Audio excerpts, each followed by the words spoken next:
Hi there, I'm Eshaan Mani, president of the iWRITE Youth Club and editorial director of the iWriter magazine, and today I'm super excited to speak with Mahtab Narsimhan in our latest installment of the iWriter exclusive author series. I am quite possibly her biggest fan. Mahtab is based out of Vancouver, Canada, and she started writing in January of 2004. After 4 years, her debut work, the award-winning novel The Third Eye, was published. She's written 9 books, including Mission Mumbai, Looking for Lord Ganesh, and The Tiffin, and several short stories and articles since then. And her upcoming novel, Valley of the Rats, or A Tale of Adventure and Overcoming One's Fears, set in northern India, releases on February 15th, 2022. Thank you so much, Mata, for taking the time out to speak with me today. Well, thank you for having me, Eshaan, and it's so great to hear that you're a fan. I mean, as I said, for a writer, that's music to my ears. Absolutely. I've read probably majority of what you've written, and I'm deeply excited to speak about Valley of the Rats today, and I look forward to hearing your perspectives. Love to. Go right ahead. Alrighty, let's jump into it. So first off, how did you get into writing, and why did you choose to write Kidlit? Well, you know what? I've always been a very good reader. Even as a kid, the one thing that I loved to do was read books. I only got into writing much later in life, and it actually started with a sad incident when I lost my dad. But to kind of get over the sadness, I would always be jumping into books and losing myself in fantasy worlds. Harry Potter was coming out at that time. I think it must have been the fourth or fifth novel, and I remember losing myself in it. And I also loved the fact that I have such a rich culture. Well, we both do, from India. And it's like there's so much of mythology, there are so many wonderful stories. And I just kind of, all of that played in my mind. And I said, I have got to try my hand at writing a book. Now, when I started, I'd never had any kind of formal training in writing a book or any kind of, writing courses that I did. I just kind of jumped in. And I actually have, oh gosh, yeah.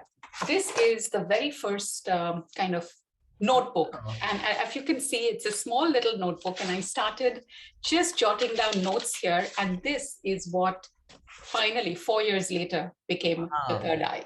So, you know what, I like the reason I show this even in school visits is that, authors don't have some kind of aura or some special powers. All we do is we've got ideas, we've got a notebook, we've got a pen, we just start jotting it down. And those are the humble beginnings of any story. I love that. How it goes from the small black notebook to a full, a bound book within, is it 4 years total it took you? 4 years, yeah, it took four. And the reason it took that long was because there was so many things that I had to learn on how a story works, the character and the plots and the pacing and all of that. And I was, because I was so new, I was doing one thing at a time. Like I would learn how to write a good character, then I would learn the pacing, then I would learn descriptions. Now, of course, it's a little bit faster. Because I can pay attention on 2 3 things at the same time, so my revisions are a lot shorter. But each novel is different. Each one gives you a different kind of a challenge, and that's the fun part. That's the whole joy of creating. Absolutely. And you've written a lot of books centering around South Asian characters and South Asian themes, and you touched on how important your culture is to you. And so, why do you believe that South Asia as a region and the characters and topics affiliated with it are important to be covered in literature, and why is diversity important to you in literature?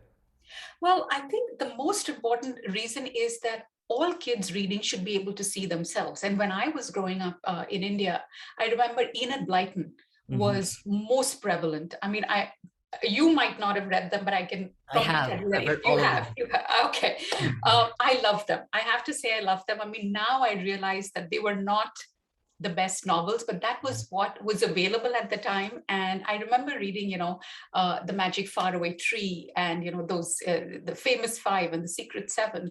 I mean, I did read Indian fiction as well, but because I was in India and this was a whole new world, I would love to explore it and read about it. But I also wanted to make sure that kids would see themselves in the stories. And when I first wrote at The Third Eye, and it started doing the rounds in Canada and going to schools, so many of the teachers told me that kids who were normally so quiet in the class, who would not speak up because they were a minority.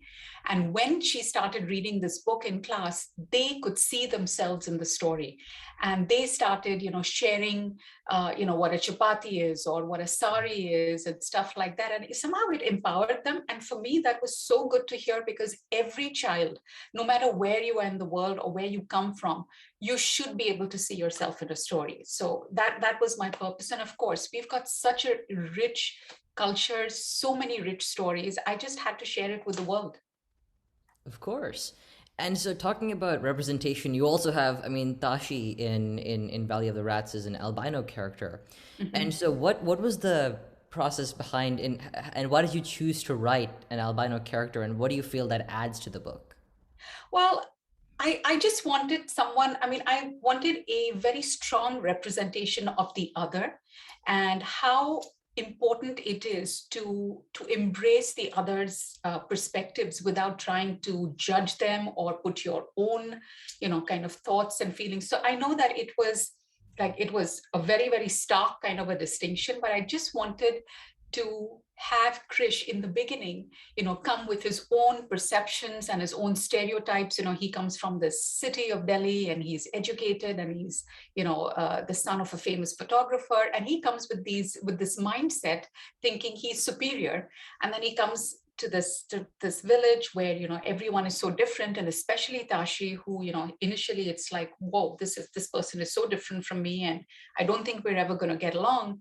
And then as the story progresses, without giving any spoilers, they do get along. Mhm. And I mean, how that happens, the whole transformation.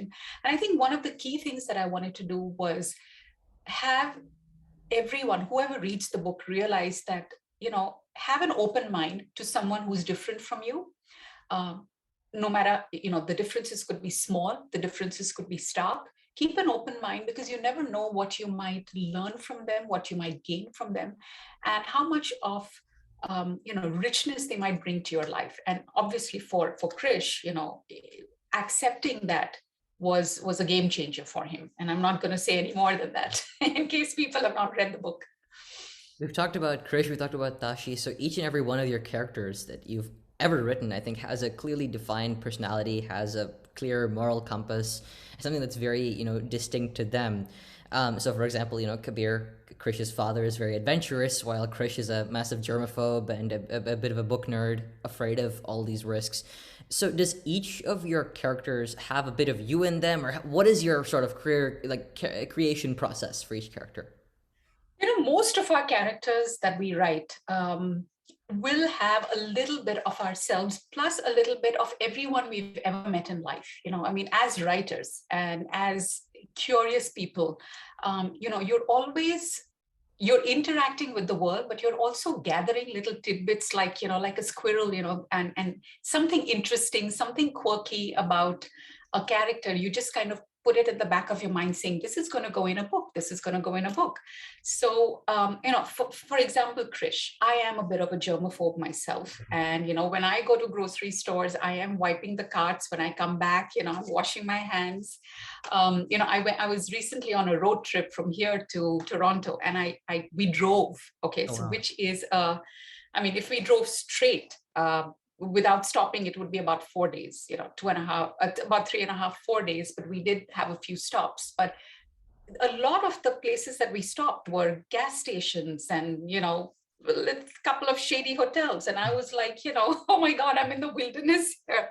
So the thing is that there are a few characteristics of me in every main character, or a bit of a villain, or whoever. But then eventually, in the revision process, the characters have to change. And once you start getting to know them, and once you're writing the story, often um, the characters take on their own personality, and then they start speaking to you. And then they just become different. And I think they should, because eventually you do not want to put a friend or a relative or someone in the story without changing them, and then have them read it and say, oh, that was me. And how dare you do that? So so far, all my characters are an amalgamation of everyone I've ever met. And yeah, it's fun. It's fun. That's great. And so you talked about revising and how that kind of changes characters. I feel like revising poses a different challenge to every author, Mhm. in the way it changes your story and in the way it changes your characters. Were there anything was there anything you especially struggled with letting go of or adding or something like that in the revision process of Valley of the Rats? Having written about, I would say now 14 novels, short stories, contributed to anthologies, stuff like that. I think I'm pretty easygoing about killing my darling, so to speak. And I mean, it does hurt. Let's put it, honestly, it does hurt to kill a character or just take them out of the thing, or get rid of, say, 20,000 words in your novel. I mean, I have on several occasions written an entire draft which could be about 50, 60,000 words, and then I have basically thrown that away and started afresh, because the first time that I write a story is just to get it clearer in my head, like from the little bits and pieces. I just kind of put it down on paper, and then I realize, okay, this is not the story I want to write. This is the story I want to write. So revision is challenging, but I love the fact that, there is something on paper to revise. And that is something that I always share with students when I'm talking in classrooms, is that if you have a blank piece of paper, you can't revise it. So no matter how bad the sentence, the prose, the paragraph, at least put something down on paper, because it's easier to revise bad prose than revise a blank page. And mine, like routinely, I will have about 4 to 5 revisions per novel. And I'll show you what basically it looks like. I've got a couple of sheets here in case so this is what my revision page looks like. I mean, if you can see that it's just so much of, and I'll print these out again and again and again, at least 4 to 5 times, and I'll make hand notes and then revise it again till it gets to a stage where I can actually share it with a friend or a critique partner. And then I get some more feedback, some more suggestions to improve it. And then finally, it'll go to my editor. And then he's going to send me, okay, so this is what my editor's letter looks like. So then he's going to give me another 2 or 3 sheets of paper, which is like some more edits. So one thing that everyone, whoever wants to be a writer, needs to know, that writing is all about rewriting, and it's all about revision. And that is when you really get the story clearer for your audience. So that's really important.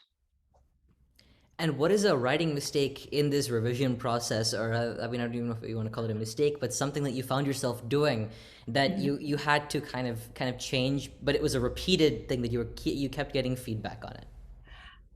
I have a tendency to use the word just a lot.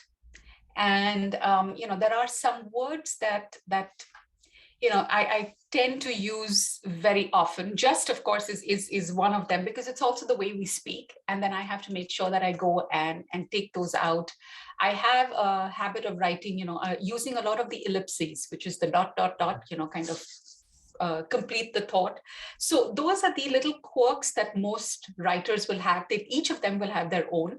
But the thing is, the main thing to remember is that as long as you're aware of your own quirks, you know that during the revision process, you can go and revise it and change it. And this is really important, because when you're passionate about a story, you do not want to be editing it. You just want to get the story down on paper as soon as possible, while you're excited, while the story is fresh in your mind, ideas are kind of bubbling up.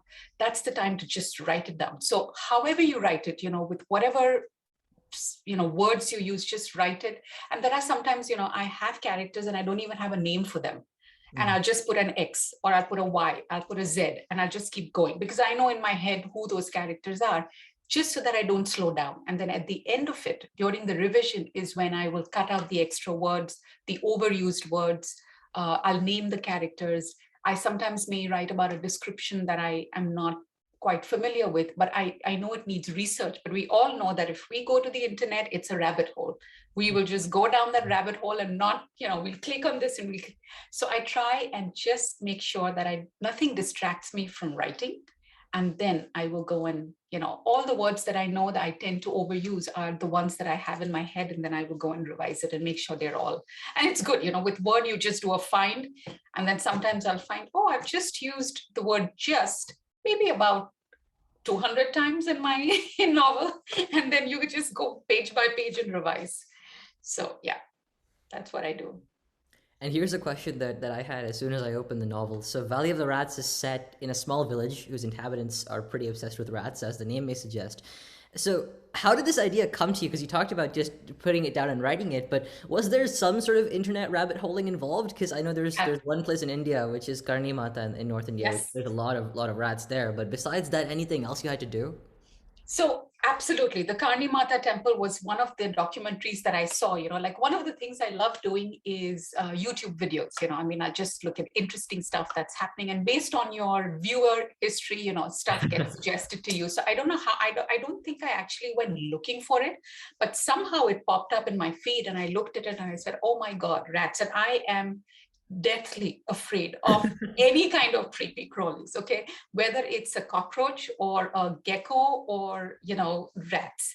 And I mean, because I grew up in Mumbai, I came into contact with all three, and I remember screaming my lungs out. Even then, I even scream now if I see any of them. So I said, okay, that is definitely a subject that evokes very strong emotion in me. And there was another PBS documentary that I saw, which is actually a true event, and this happens in a state of Mizoram, which is in eastern India, where every 48 to 50 years, they have, these farmers have got they are surrounded by forests of bamboo, and the bamboo flowers every 48 to 50 years. And that is when, because the fruit is just so fragrant and I guess delicious, there is a huge influx of rats to eat those fruit. But then once the fruit is gone, then the rats don't have anywhere to go, and that's when they start looking at the crops, and the crops are decimated, and then it kind of goes from there. So I actually took that entire event and I put it into the story, where the villagers face this thing, and then they move and stay in Imdur and form their own village. So it was basically a kind of a joining of these two ideas. And then of course there was the fantasy element, then becoming, well, yeah, I won't go, no spoilers. Right. So yeah, I mean, so there is a lot of stuff out there, but you also have to remember how much of it can you use. And like I've got a ton of notes that I made on this, but I just used a portion that was relevant to the story. Absolutely. And so, kind of shifting gears, as far as your advice to any upcoming, writers, any upcoming authors, maybe something you've taken away from all your years of writing and publishing, anything that you would say you would advise young writers to do or not to do?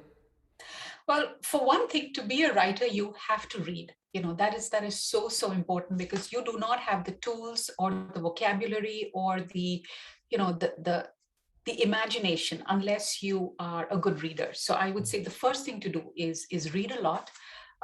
Write, I would say, try and write every day. Like if you want to seriously be a writer, then just like any sport where you need to exercise to get better, you have to be able to write, whether it's a short story, it's a poem, it's anything. You have to exercise your writing muscles every day.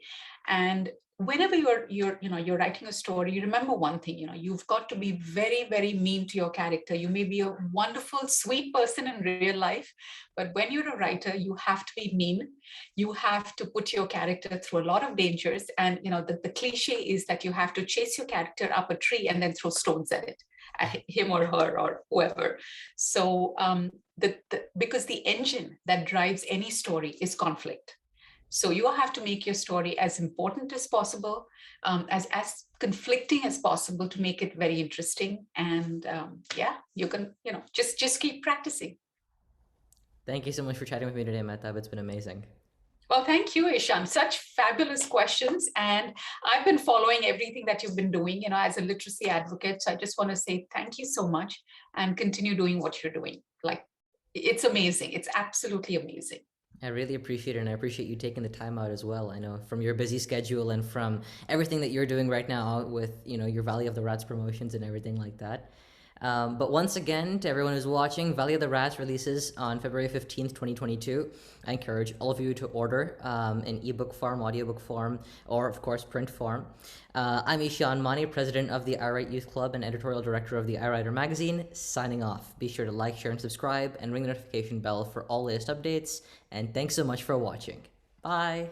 Bye. Thank you.